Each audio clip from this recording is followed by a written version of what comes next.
On va parler du symbole somme. Soit les observations suivantes, x1 égale 2, x2 égale 5. Donc, les petits chiffres ici, ce sont des indices.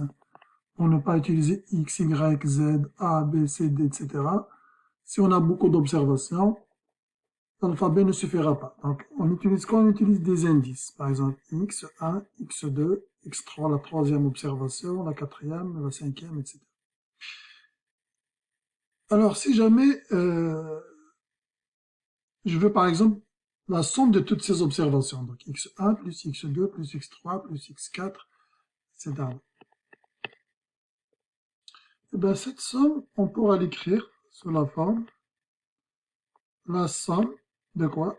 Ça c'est le symbole somme, de xi, ici l'indice, i varie de 1 jusqu'à 5. Vous voyez, donc je somme quoi? Je somme tous les x indices i varie de 1 à 5. Donc, quand i va prendre 1, on aura x1. Ensuite, i va prendre 2, on aura x2. Ensuite, i va prendre 3, x3, etc. jusqu'à la dernière valeur de i qui est 5. Et là, on aura x5. Si je veux par exemple juste de x3 jusqu'à x5, je pourrais écrire la somme de xi. Il varie de 3 jusqu'à 5. Ça, c'est la même chose que cette somme.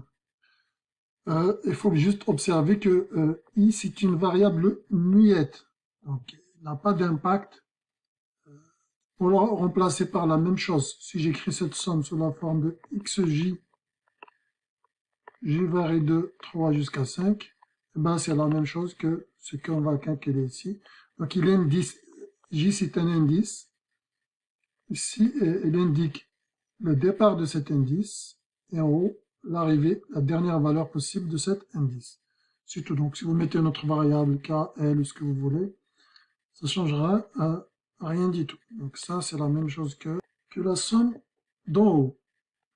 Revenons donc aux notes de cours. Donc, on a le symbole somme, qu'on peut écrire, par exemple, qu'on peut utiliser de différentes. Si je calcule, si j'utilise la somme, de, par exemple, de i moins 4 puissance 3, i varie de 1 jusqu'à 5. Alors, pour i égale 1, on aura 1 moins 4 puissance 3. On a ici, pour i égale 1, on aura 1 moins 4 puissance 3. Pour i égale 2, on aura 2 moins 4 puissance 3. Pour i égale 5, 5 moins 4 puissance 3.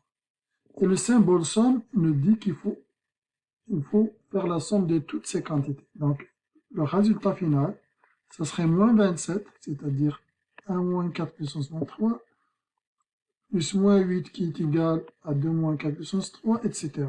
Le résultat, donc, c'est la somme finale, c'est moins 30. Prenons un exemple plus simple que le précédent. La somme, juste la somme des i varie de 5 à 9. Et bien, c'est 5 plus 6 plus 7 jusqu'à 9. La somme des i carré, donc là, c'est i puissance 2. Et bien, c'est la première valeur de i, c'est 2. Donc, c'est 2 carré plus 3 carré. La dernière valeur, c'est 7, jusqu'à 7 au carré. Et on doit sommer toutes ces quantités.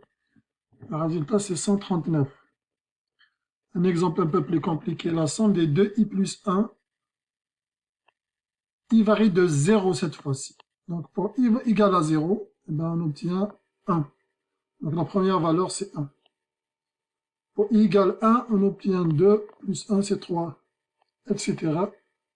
Le résultat final, c'est 25. Il y a juste une remarque à faire que parfois, plusieurs écritures peuvent dire la même chose. Par exemple, la somme de 2i plus 1 i varie de 0 jusqu'à 4. C'est la même chose que la somme de 2i moins 1 i varie de 1 jusqu'à 5. Ok? Preuve, en fait, on va utiliser ça. Cette somme, la somme des 2i plus 1, il varie de 0 jusqu'à 4. On remplace i, on pose i en fait égale j moins 1. Okay? Ou bien on crée notre variable j égale i plus 1. Okay? Donc si je crée j égale i plus 1, je remplace en fait i par j moins 1. Okay? Je remplace i par j moins 1. Qu'est-ce que ça donne cette somme? C'est la somme de 2 fois j moins 1, moins 2 plus 1. Donc ça donne la somme de 2 fois j moins 1. La somme de 2j moins 1. Ensuite, on va voir j varie de quoi à quoi. La première valeur de i, c'est 0. Or, j, c'est i plus 1. Donc, la première valeur de j, c'est 1. La dernière valeur de i, c'est 4. Or, j, c'est i plus 1. Donc, la dernière valeur de j, c'est 5. Vous voyez donc que la somme, cette somme, c'est la même chose que la somme de 2j moins 1, de 2j moins 1, j varie de 1 jusqu'à 5, sauf qu'ici, on a remplacé la variable i par j. On a dit que c'est une variable muette. Donc, vous pouvez mettre la somme de 2k moins 1, k varie de 1 à 5, ou la somme de 2j, ou la somme moins 1, ou la somme de 2i moins 1. Ça ne change rien du tout. Voilà donc pour vous dire que deux sommes qui peuvent apparaître, qui sont en apparence différentes, peuvent désigner exactement la même chose. Comme c'est le cas ici, la somme de 2i plus 1 et la somme de 2i moins 1. Mais dans la première, i varie de 0 à 4 et dans la deuxième, i varie de 1 à 5. Ils disent exactement la même chose. Le résultat final, c'est 25. Donc ici, on ne va pas s'attarder sur le code informatique. Vous pouvez le regarder si ça vous intéresse. Mais il n'y aura pas de programmation dans ce cours. Utilisation des parenthèses, bien évidemment, c'est important. Si vous voyez ici la somme de i plus 1, eh bien, c'est i plus 1 qui est sommé à chaque étape. Alors ici, la somme de i, c'est juste la somme de i. Et au résultat final, on ajoute 1. La somme de i plus 1, donc vous avez 1 plus 1, 2 plus 1, 3 plus 1, le résultat c'est 9. Et sinon, c'est la somme de i. C'est la somme de i.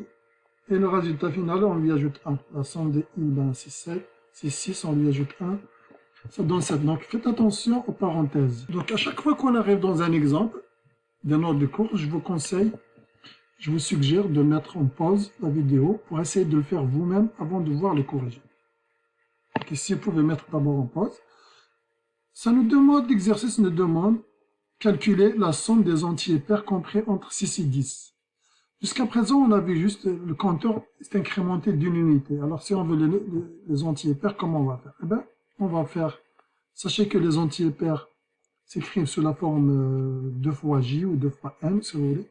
Donc, on peut faire la somme de 2 fois j. J varie de quoi jusqu'à quoi? Eh bien, le premier entier va être 6, donc j dois lui attribuer 3. Le dernier, c'est 10, donc c'est 5. Donc, on peut l'écrire, c'est la somme de 2 fois j. J varie de 3 jusqu'à 5. Et vous pouvez vérifier, c'est 2 fois 3. Première valeur, j c'est 3, donc 2 fois 3. Plus la deuxième valeur, c'est 4, plus 2 fois 4. Plus 2 fois 5. Vous voyez, donc c'est 6, plus 8, plus 10, qui est la somme des entiers pairs entre 6 et 10. Dans le deuxième exemple, d'un pseudocode comportant une boucle for. Pour le pseudocode, on a dit on n'en parle pas.